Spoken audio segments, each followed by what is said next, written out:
Welcome to the Leo. నిన్న మొన్న పేరునే నాని ఒక ప్రెస్ మీట్ పెట్టి కొన్ని మాటలు మాట్లాడాడు. బహుశా మరి ఆయనకి అంటే ఆయన మాట్లాడేటప్పుడు మరి పేపర్స్ ఎదురుగుండా పెట్టుకుని చూసే మాట్లాడాడు. మరి ఆయనకి ఏమన్నా సైట్ ఏమన్నా ఉందేమో మనకైతే తెలియదు. కానీ మరి గతంలో జగన్మోహన్ రెడ్డి ప్రభుత్వంలో జగనన్న కళ్ళజోడు పథకం అని ఒకటి ఉండేది. మరి కళ్ళజోడు లాంటిది ఏదైనా వేయించుకుని ఉంటే బాగుండేది. మరి వేయించుకోలేదేమో పాపం. అంటే ఇదొక అంటే సాధారణంగా కంటి చూపు కనపడకపోతే మనకి ఏది కనపడదు. కానీ ఇది ఒక రకమైనటువంటి జబ్బు అనుకుంటా. ఏంటంటే వాళ్ళకి కావాల్సినవి మాత్రమే కనపడతాయి, వాళ్ళకి వ్యతిరేకంగా ఉన్నాయి మాత్రం కనపడవు. నిన్న పేరుని నానికి జరిగింది కూడా అదే. మరి ఇదేం రకమైనటువంటి జబ్బు నాకు అర్థం కాల. వాళ్ళకి కావాల్సినవి మాత్రమే కనపడతాయి, మిగతావి కనపడవు. సరే, వాళ్ళకి కనపడకపోతే కనపడిపోయి ఎదటోడు ఎవరికి కనపడవు, అందరూ గుడ్డోళ్ళు అనుకుంటారు వీళ్ళు. పేరుని నాని మొన్న చంద్రబాబు గారి అసెంబ్లీలో ఆ పేజీ నెంబర్ 35లో సిట్ ఏం రాసిందనేది చదివి వినిపించాడు. అందులో గతంలో వచ్చినటువంటి ఎన్డీడీబీ రిపోర్ట్లో యానిమల్ ఫ్యాట్ ఉందని చెప్పి రాసి ఉందని, అదే విషయాన్ని సిట్ కూడా తన 35వ పేజీలో పెట్టింది అని చంద్రబాబు గారు మాట్లాడారు. ఓకే, అక్కడి వరకు బాగానే ఉంది.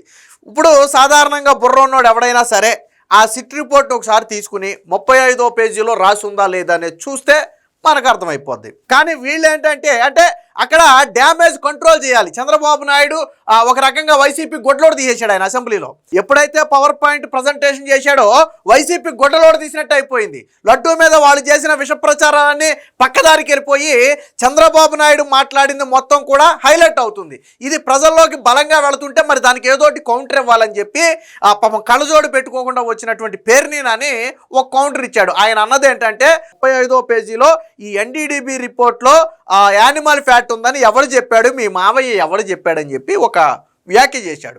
ఎవరు మావయ్య చెప్పాడో ఎవరు చెప్పాడు అనేది నా దగ్గర 35వ పేజీ ఉంది నా దగ్గర ఆల్రెడీ. నేను దాంట్లో ఉన్నది చదివి వినిపిస్తాను. ఒకవేళ ఆయనలాగా కళ్ళు కనపడిన వాళ్ళు ఎవరైనా లేదా బుర్ర లేని వాళ్ళు ఎవరైనా ఉంటే నేనేం చేయలేను, కానీ మామూలుగా చదివి వినిపిస్తాను. ఏ చిన్నపిల్లోడిని అడిగినా దాని అర్థం ఏంటనేది ఎవడైనా చెప్తాడు.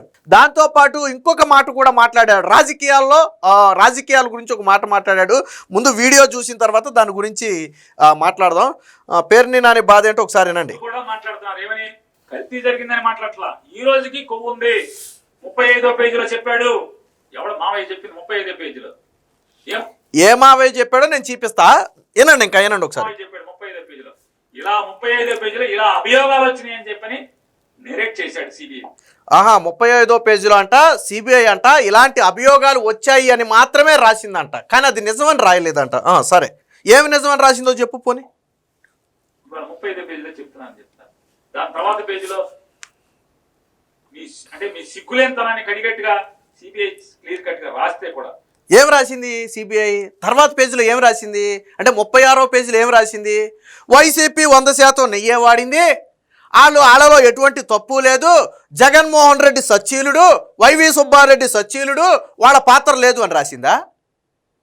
ఏం రాసిందని అడుగుతున్నా. తర్వాత పేజీలో ఏం రాసింది? కల్తీ లేదు అని ఎక్కడైనా రాసిందా? నువ్వు మాట్లాడిన జంతు కొవ్వు ఉందా లేదా అనేది ఎన్డీడీబీ రిపోర్ట్లో నేను చూపిస్తా. తర్వాత నువ్వు తల ఎక్కడ పెట్టుకుంటావో నీ ఇష్టం, తల నువ్వు ఎక్కడ పెట్టుకుంటావో తర్వాత నీ ఇష్టం. నువ్వు ఇంకో మాట అన్నావు కదా, తర్వాత మీ సిగ్గులేనితనాన్ని ఏదో కడిగేటట్టుగా రాశారనేది ఒక మాట అన్నావు కదా, ఏమి రాశారని నేను అడుగుతున్నా. ఒకవేళ నిజంగా చంద్రబాబు నాయుడు సిగ్గులేనితనాన్నో లేదా కూటమి ప్రభుత్వ సిగ్గులేనితనాన్నో కడగాలి అంటే అక్కడ ఏం రాయాలో తెలుసా? జగన్మోహన్ రెడ్డి 5 ఏళ్ల పాటు స్వచ్ఛమైన ఆవు నేతినే తిరుమలకు సరఫరా చేశాడు, అందులో ఎటువంటి కుట్ర కోణం కానీ అవినీతి కానీ మరొకటి కానీ లేదు అని రాస్తే అప్పుడు కూటమి ప్రభుత్వం చేసింది తప్పు నువ్వు అన్నట్టుగా ఒప్పుకుందాం. మరి రాసిందా నేను అడుగుతున్న పేరుని నాని. నువ్వు తర్వాత పేజీ ఏ పేజీలోనైనా సరే ఇది నెయ్యి అని ఎక్కడైనా రాసిందా? సిట్ ఎక్కడైనా రాసిందా? మరి సిగ్గు శరం లేకుండా ఏ మొహం పెట్టుకుని మీకు క్లీన్ సిట్ ఇచ్చిందని మాట్లాడుకుంటావా పెర్నేనని నేను అడుగుతున్నా. నోటికి అన్నమే కదా మనం తినేది. అరే బాబు, అందులో ఒక చుక్క పాలు వాడలేదు, ఒక చుక్క నెయ్యి లేదు, అది మొత్తం కెమికల్స్తో తయారు చేశారు, పైగా ఏదో లప్సా లాంటి టాయిలెట్ క్లీనింగ్లో వాడే ఒక యాసిడ్లో వాడే ఒక కెమికల్ కూడా ఇందులో కలిపారని సిట్ రిపోర్ట్లో చెబితే సిగ్గు శరం లేకుండా మీ క్లీన్ చిట్ ఇచ్చింది చంద్రబాబు నాయుడిని ఏదో అందరిని చెప్పి మాట్లాడతావా? ఎక్కడైనా చెప్పిందా? ఎక్కడైనా సరే అది నెయ్యి అని చెప్పిందా? అది భారీ కుంభకోణం తెలిసే జరిగిందని కదరా చెప్పింది సిట్ అందులో. మరి ఎలా మాట్లాడతావు నువ్వు? ఇంకో మాట కూడా మాట్లాడాడు, ఏనండి ఒకసారి. అంటే పామ్ ఆయిల్ అవశ్యమైనటువంటి ఆయిల్ కలిపారు, దీంట్లో కల్తీ జరిగిందని చెప్పని రాస్తే మరి పోనీ అది ఒప్పుకున్నావా నువ్వు? పోనీ సరే, జంతు కొవ్వు కాసేపు పక్కన పెడేద్దాం. పామాయిల్తో పాటు మరికొన్ని కెమికల్స్తో అవశేషాలతో తయారు చేసినటువంటి పదార్థం అని సిట్ రాసింది అని నువ్వు అన్నావు. సిట్టు రాసిందే నువ్వు దైవంగా వేదంగా నువ్వు భావిస్తున్నావు కాబట్టి మరి దాన్ని ఒప్పుకున్నావా? జగన్మోహన్ రెడ్డి ఒప్పుకున్నాడా? యాస్, అది నెయ్యి కాదు, పామాయిల్తో పాటు పాన్కేర్న్ ఆయిల్తో పాటు మరికొన్ని రసాయనాలతో తయారు చేసిన పదార్థం అని ఒప్పుకున్నాడా? నువ్వు ఒప్పుకున్నావా? చెప్పు. సిట్ రిపోర్ట్లోనే రాశారు కదా, నువ్వు అన్నావు కదా, అందులో ఫ్యాట్ అని రాయలేదు, ఇదంతా తూచ్ అన్నావు కదా. సరే, అది ఉందో లేదో చూపిస్తాను నేను. ఇప్పుడు దీన్ని ఒప్పుకున్నావా? నీ నోటితో చెప్పినటువంటి ఈ పామాయిల్, పామ్కేర్న్ ఆయిల్ కెమికల్స్తో తయారు చేసినటువంటి ఒక పదార్థం తప్ప అది నెయ్యి కాదు అని సిట్టు అన్న మాటను మీరు ఒప్పుకున్నారా లేదా? నేను పేరుని నన్ను స్ట్రైట్గా అడుగుతున్నా, నువ్వు ఒప్పుకున్నావా లేదా? చెప్పడం, అది చెప్పడం, చూడండి, అది చెప్పడం. ఆ మాట కట్ చేసాడే అక్కడికి. పవన్ కళ్యాణ్ గారు కొంత అట్లా ఉంటాయి, ఇక మామూలుగా బరితెగించిన మొత్తైదు నారా చంద్రబాబు నాయుడు గారు మాట్లాడారు. 2019 నుంచి 24 దాకా చాలా సార్లు ఆవేదన పడ్డాడు ఆయన. ఎందుకు ఆవేదన పడ్డాడు? అధికారం పోయిందని ఆవేదన పడ్డావా? నీకన్నా చిన్నోడు 4 బదులు కుర్రాడు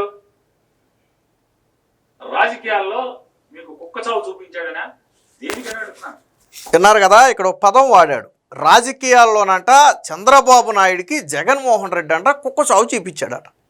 చంద్రబాబు నాయుడు గారు 4 సార్లు సీఎం, ఇప్పటికి 3-4 సార్లు అపోజిషన్ లీడరు. గెలుపోవటంలో ఆయన కొత్త కాదు, రాజకీయాలు అంతకంటే కొత్త కాదు. బహుశా ఆయన రాజకీయాలు చేసే టయానికి నువ్వేమన్నా నిక్కర్లు చెడ్డీలు వేసుకుని తిరుగుతున్నావేమో, నాకైతే తెలియదు. కానీ నువ్వు ఒక పదం వాడావు. ఏం పదం వాడావు? రాజకీయాల్లో గెలిపోవడంలో సహజం. నేనేమి ఎల్లకాలం టీడీపీకి వెళ్తుందని నేనేం చెప్పట్లా. రాజకీయాల్లో గెలిపోవడంలో సహజం, నేను కాదన్నావు. కానీ నువ్వు వాడిన పదం ఏంటి? చంద్రబాబు నాయుడికి జగన్మోహన్ రెడ్డి కుక్క సావు చూపించాడట. అంటే వాళ్ళ దృష్టిలో కుక్క సావు అంటే ఏంటంటే 23 సీట్లు గెలుచుకుని ప్రతిపక్ష హోదా గెలుచుకుని అసెంబ్లీకి వెళ్ళి పోరాడిన వాళ్ళకి కుక్క సావు. ఓకే, రైట్, సరే, నీ భాషలో అదే కరెక్ట్ అనుకుందాం. మరి 151 సీట్ల నుంచి 11 సీట్లకు పడిపోయి అపోజిషన్ పదవి కూడా లేక అసెంబ్లీకి వెళ్ళి తల చూపించలేక రోడ్లమ్మట తిరిగే మీకు ఏ చావు చూపించాడని నేను అడుగుతున్నా. దానికి కుక్క చావు అంటే దీనికి ఏ పేరు పెట్టాలని నేను అడుగుతున్నా. 23 సీట్లు గెలుచుకుని తరువాత 23 సీట్ల నుంచి 164 సీట్లకు ఎగబాకిన చంద్రబాబు గారిదే కుక్క చావు అయితే 151 సీట్ల నుంచి 11 సీట్లకు పడిపోయిన జగన్మోహన్ రెడ్డి దేశావని నేను అడుగుతున్నా. చంద్రబాబు నాయుడు మగాడిలాగా దమ్ముగా ధైర్యంగా శాసనసభలో అందరినీ సస్పెండ్ చేస్తే ఒంటరిగా నిలబడ్డాడు. ఆ రోజు చంద్రబాబు నాయుడిని మానసికంగా వేధించడం కోసం 151 మంది ఒక పక్క ఉండి ఇటుపక్క 23 మందిలో 3-4 జంపు మిగిలిన వాళ్ళని సస్పెండ్ చేసి చంద్రబాబు నాయుడిని ఒక్కడే వదిలేస్తే ఆయన నిలబడి ప్రశ్నలు అడిగారు చంద్రబాబు నాయుడు. అది మగాడితనం అంటే ఒక్కడే నిలబడ్డాడు, పార్టీని నిలబెట్టుకున్నాడు. ఈరోజు ఆ రోజు అసెంబ్లీలో ఒక్కడే నిలబడ్డాడు, ఈరోజు దాన్ని 164 సీట్లు చేశాడు ఆయన. మరి జగన్మోహన్ రెడ్డికి 11 సీట్లు ఇచ్చారు. సరే, అపోజిషన్ సంగతి పక్కన పెట్టు. మరి వెళ్ళి అసెంబ్లీలో కనీసం మొహం చూపించే ధైర్యం ఉందా అని నేను అడుగుతున్నా. సిగ్గు శరం లేకుండా ఎక్కడ అనర్హత వేటు పడొద్దు అని భయపడి ప్రతి 2-3 నెలలకు ఒకసారి వెళ్ళి అక్కడ అటెండెన్స్లో సంతకం పెట్టి పారిపోయే మొహాలు మీరు చంద్రబాబు నాయుడు కుక్క సాగు చూపించాడని మాట్లాడతారు. మరి నేను వైసీపీకి వచ్చింది ఏ చావని నేను అడుగుతున్నా. 151 సీట్ల నుంచి 11 సీట్లకు చంద్రబాబు నాయుడు పడగొట్టాడు అంటే జగన్మోహన్ రెడ్డికి ఏ చావు చూపించాడు రాజకీయంగా అని నేను అడుగుతున్నా. దానికి ఏ పేరు పెడతావో పెట్టు, నువ్వు ఏ పేరు పెడతావో పెట్టు. ఊరకొక్క చావు అని పెట్టాలా, లేదా వీధికొక్క చావు అని పెట్టాలా? ఏ పేరు పెడతావో పెట్టు. అంటే మాటలు మరి నీకు వయసు పెరిగింది, బుర్ర పెరిగింది, కాకపోతే మరి ఎందుకు మాట్లాడుతున్నావు నాకు అర్థం కాల. ఆళ్ళ చావులు ఏళ్ళ చావు గురించి ఎందుకు, కానీ బందర్లో నీ పరిస్థితి ఏంది? మొన్న ఎన్నికల్లో నీకేం చూపించారు ప్రజలు? నీకే చావు వచ్చింది? నువ్వు చెప్పిన కుక్క చావు అని నీకు కూడా అనాలి కదా. మరి నువ్వు చంద్రబాబు నాయుడికి చెప్పిన కుక్క చావు ఈరోజు అక్కడ నీకు రాలేదా? నీ జగన్మోహన్ రెడ్డి పార్టీకి రాలేదా? మీ ఎమ్మెల్యేలు 140 మంది ఎమ్మెల్యేలకి రాలేదా? గెలిచింది 11 మందే కదా. అంటే నువ్వు ఎలా మాట్లాడితే దానికి అలాగే రివర్స్ ఉంటుంది. నువ్వు అన్నదే కదా, ఆ రోజు 23 సీట్లు వచ్చిందాన్ని కుక్క చావు అంటే మరి 11 సీట్లు వచ్చిందాన్ని ఏ చావు అనాలో నువ్వే ఊహించుకో, నువ్వే రాసుకో, దానికి ఏం రాసుకుంటావు. ఇకపోతే 35వ పేజీలో మీ మావయ్య రాశాడా, ఎవడ మావయ్య రాశాడా అన్నావు కదా, అది ఎవడ మావయ్య రాశాడో నేను చూపిస్తా ఒకసారి. ఇదే సిట్ రిపోర్ట్లోని 35వ పేజీ, మీరు ఇక్కడ చూడొచ్చు 35వ పేజీ. సో ఇక్కడ అండర్లైన్ చేసి ఉన్నది మాత్రం brief facts of the case అని చెప్పి ఇక్కడ ఏం రాశారు, brief facts of the case, facts.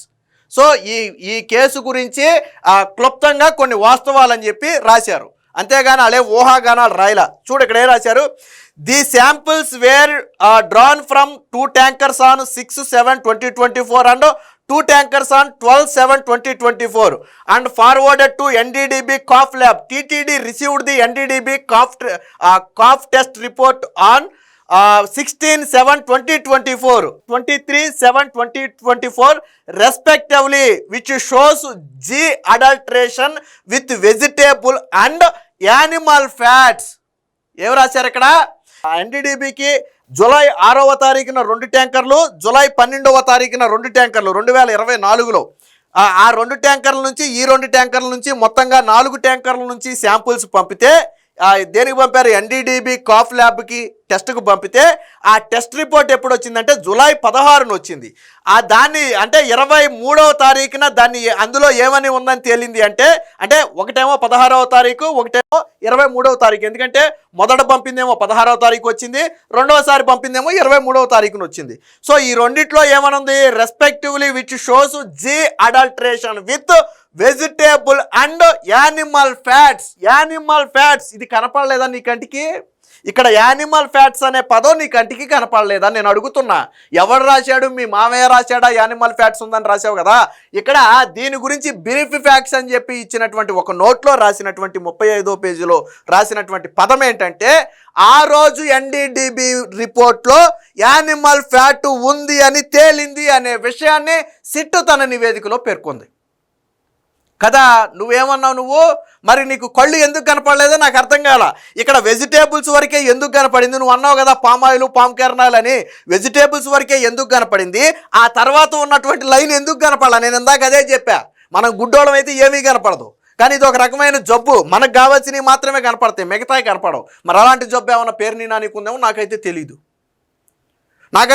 నువ్వు పేజీలు ముందు పెట్టుకునే మీడియాతో మాట్లాడావు కదా, అంటే చూసేవాళ్ళు గొర్రెలు, వాళ్ళకేమీ తెలియదు, వాళ్ళకి చదువు రాదు అనుకున్నావా ఏంటి? ఇదిగో 35వ పేజీలో నువ్వు చదివింది ఇదే కదా, నువ్వు చూసింది ఇదే కదా. ఇదే 35 పేజీలో క్లియర్గా రాశారు కదా యానిమల్ ఫ్యాట్ ఉందని. ఇక్కడ క్లియర్గా రాశారు కదా,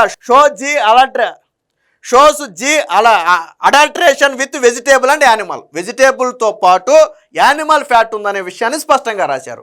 మరి ఎవరో మావే రాశారని చెప్పి పేరుని నాని మాట్లాడాడు. మరి ఇప్పుడు ఇక్కడ రాశారు కనుక కనపడుతుంది కదా, మరి పేరుని నాని సమాధానం చెబితే బాగుంటుంది. ఇప్పుడు తల ఎక్కడ పెట్టుకుంటాడో పెట్టుకోవచ్చు. నువ్వు అన్నావు కదా ఎవడో మావే రాశాడంటే, ఎవడో మావే రాశాడో ఇక్కడ చూపించాను నేను.